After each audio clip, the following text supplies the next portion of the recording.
Hi, I'm Jackie Thompson with Gailey Rebecca Soaps, and today I'm going to demonstrate how to make cream soap.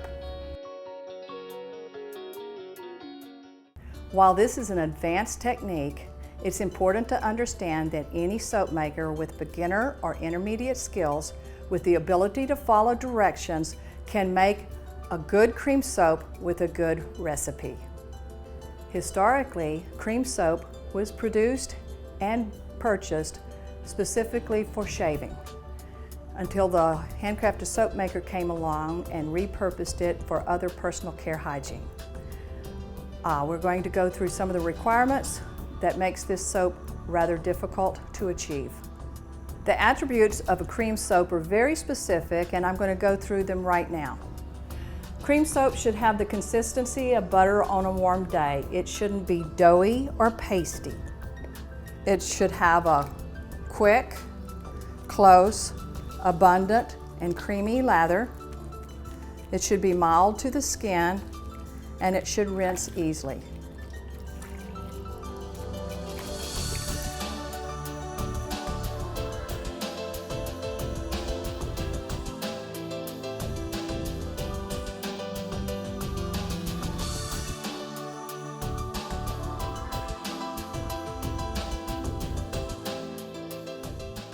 To make a cream soap, you need your regular soap making supplies, such as your lye, your stick blender, pot to cook it in, and the ingredients within the soap. You will also need, in addition to your regular soap making supplies, you will need something called phenolphthalein.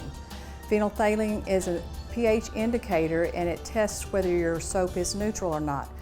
Another thing that you will need is you will need 91% isopropyl alcohol to dissolve your soap in, and you will also need a beater with dough hooks, because the soap gets very tough and very stiff while it's being mixed. For this recipe, you will need stearic acid, coconut oil, tallow, olive oil, potassium hydroxide and sodium hydroxide, glycerin, and water. One of the big issues with cream soap is the balance of potassium and sodium hydroxide and getting that balance right. And one of the issues with potassium hydroxide especially is its hygroscopic nature. It absorbs water. Therefore, it is weaker every time you open the jar. So it's important that you test your potassium as well as your sodium hydroxides to make sure that the strength of the hydroxide is adjusted. After you find the strengths of your hydroxides, then you take that number, the percentage, subtract it by 100%, and with that answer, you will divide it by 2. Now, I know this sounds difficult, but it really isn't. Say you have a 90% strength potassium hydroxide. You would take that 90% and you would subtract it by 100%, and that would leave you with 10%. That is the value that you would divide by 2. And when you divide by 2, that would give you the answer of 5%. So you need to increase your saponification value by 5%. You would then take 1.05 and you would multiply it by the saponification value. That would give you the saponification value for your strength of lye. Now, I know a lot of you won't want to do that. And if you have a new canister of lye, you can probably get by with just using the 90% value. But if you have an old canister of potassium or sodium hydroxide that you haven't used in several months or years, you will need to test it, or you will risk not having the right consistency and all the attributes of a good cream soap. On the HSCG website, members only area, is a lye calculator in which you can input your own saponification values if you are not comfortable with calculating them on your own. I've already pre-measured all the oils in the pot, but I'd like to take a moment to talk about what oils are specific to cream soap. First is the stearic acid. Stearic acid is the superpower of cream soap. It gives it the body and the texture and the close creamy lather that is inherent in a cream soap. Next, you can supplement some of the stearic acid with tallow or soy or palm. But if you use palm oil, you're going to have to adjust the saponification value. Coconut oil gives the soap a quick lather. It also gives it bigger bubbles. If you're using it for shaving, you want to use a low percentage of coconut oil. If you're using it for other reasons, then you can increase the coconut oil. Be advised, if you make substitutions, the percentage of failure increases. We're now ready to mix our potassium and sodium hydroxide. We can use the same container and mix and pour them separately into the same water. The water has been pre-measured. Now then, it's important before we go any further is to gear up for safety. Always use the proper safety equipment as outlined in your MSDS sheet that should have come with your raw ingredients from your supplier. The recipe calls for 2.15 ounces of potassium hydroxide.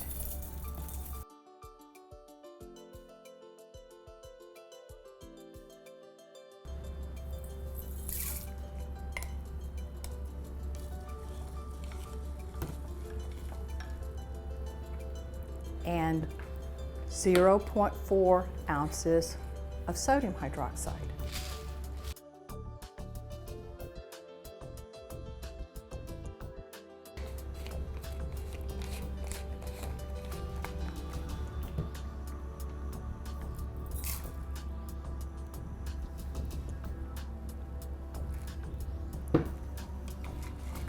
I tested the hydroxide strength and the potassium hydroxide was 90.83 and the sodium hydroxide was 98%.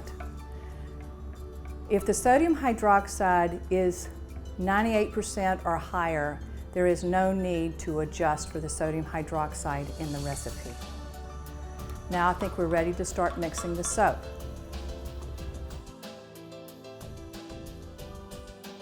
We're going to begin mixing with a stick blender until it comes to trace in what looks like an applesauce consistency.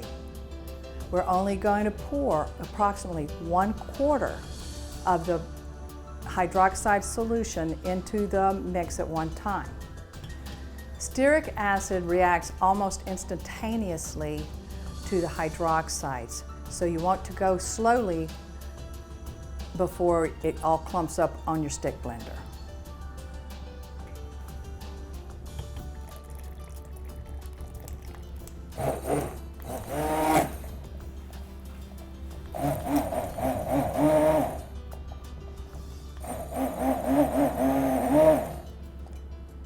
And we will gradually pour the hydroxide in.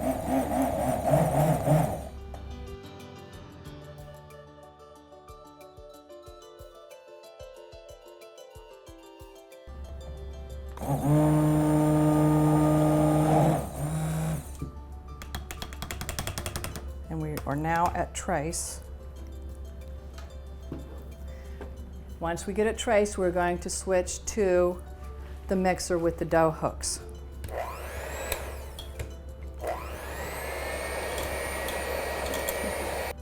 We will continue mixing while we slowly add the hydroxides.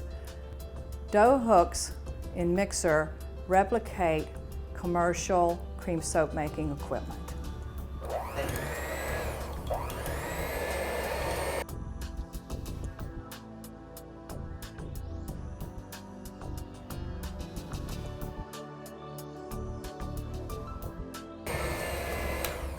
This is what I refer to as the mashed potato stage.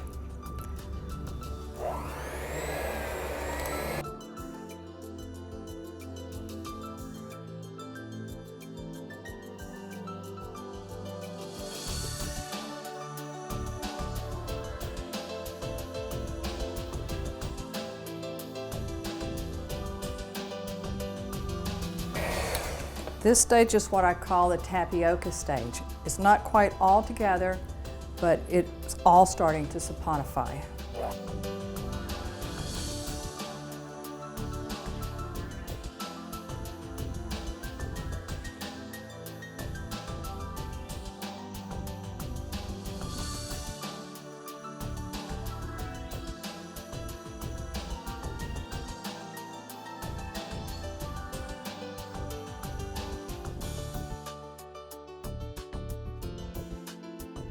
Now we're getting to the part where it looks more like buttercream frosting. You can tell you're almost done when the soap starts climbing the dough hooks.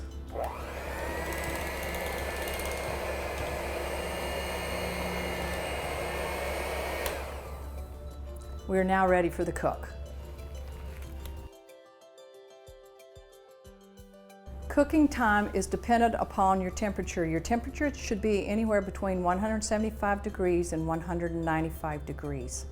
The cook is done, but it's not as apparent as it would be in liquid soap. We call this the transparent stage.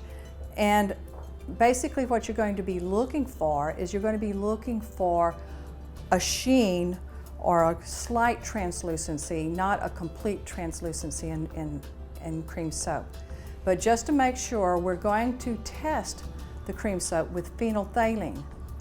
Never test it with just water and phenolphthalein because it will always give you a positive result. It's necessary to test it with an alcoholic solution.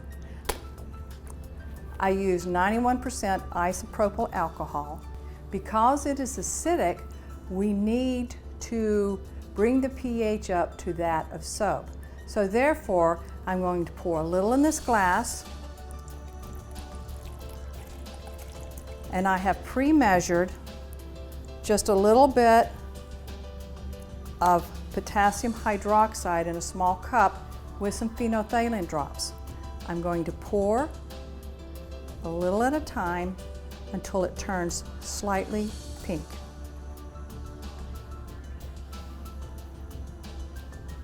Just a little bit more.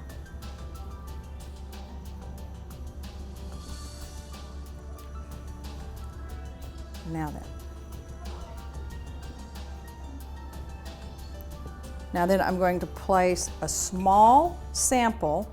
I usually get it from the middle of the soap, and I'm going to place it in the cup of alcoholic solution and swirl it around until it melts.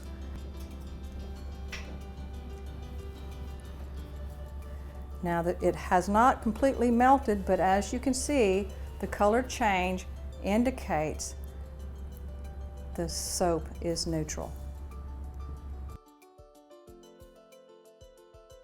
Now's the time to super cream or super fat the soap. General guidelines indicate a 3 to 5% super fat. Because stearic acid solidifies so quickly, it's important to melt more of the stearic acid that you're going to use and pour it into your container slowly and try to place it in the middle of the container so it's not congealed along the sides and it's not active in the soap. So we're going to place 0.6 ounces of stearic acid into the soap for the super fat while the soap is still hot.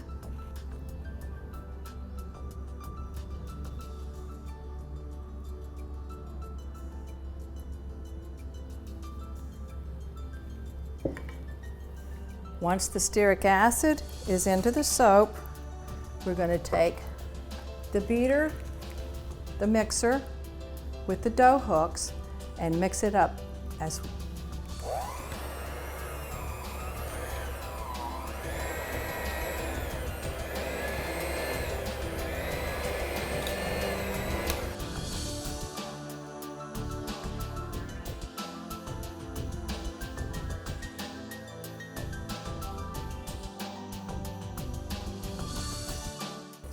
We don't want to put air in the soap, so we always try to keep it on a low setting.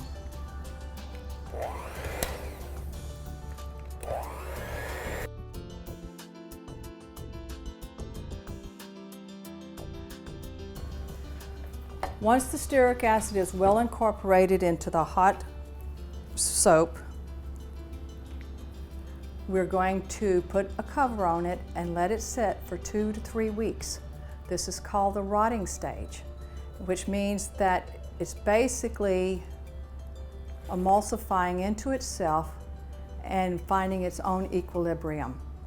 And it will go from a hard paste like this, and it will relax to a cottage cheese consistency, and over the course of 3 weeks it will turn itself into a nice smooth cream. And sometimes, because we don't continually mix our soap, we will have some little grains of soap still in there. If that's offensive, they can be strained away. I hope you enjoy this video on making cream soap.